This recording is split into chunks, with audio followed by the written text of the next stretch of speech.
Genesis chapter 15.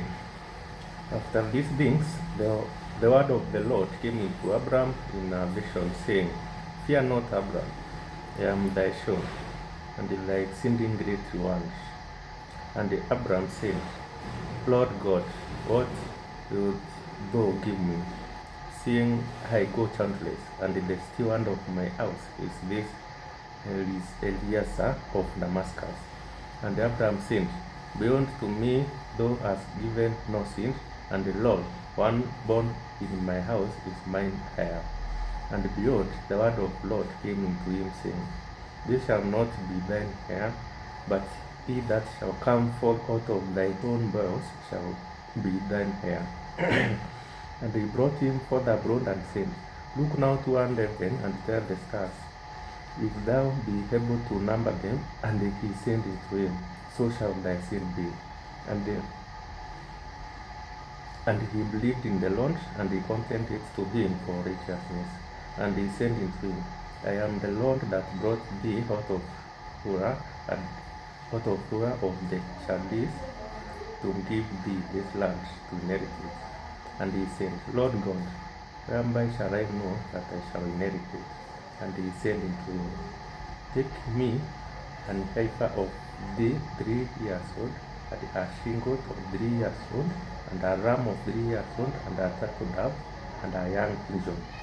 And he took to him all these, and divided them in midst, and laid each piece one against another, but the birds divided he not. And when the foes came down upon the carcasses, Abram drove them away. And when the sun was going down, a deep sleep fell upon Abram, and lo, and horror of great darkness fell upon him. And he said unto Abram, Know of surety that thy seed shall be a stranger in a land that is not theirs, and shall serve them, and they shall afflict them 400 years. And those that nation whom they shall serve will I judge, and afterward shall they come out with great substance, and thou shalt go to their fathers in peace. Thou shalt be buried in a good old age. But in the 4th generation they shall come higher again, for the iniquity of Amorites is not yet full.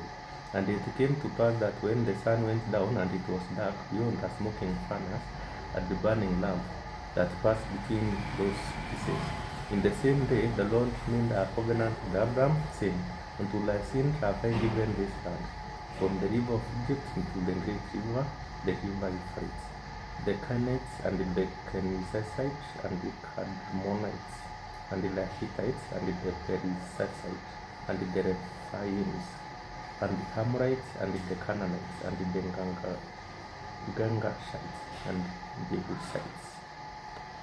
That was the end of Genesis chapter 15. Abraham still have not gotten anything, because Sarah, his wife Sarah, was barren. So he was afraid that he will not get anyone to marry. Yet God was promising him that he would have many generations which could not be numbered. But God is telling him that to have faith, and also he believed him, and he made covenant with God. He made sacrifices. He believed in God. He believed that still he could get many children with his wife Sarah. And also God tells him that his generation will be captured in Egypt. They will be captured for 400 years. They will be slaves in another country, but he will deliver them.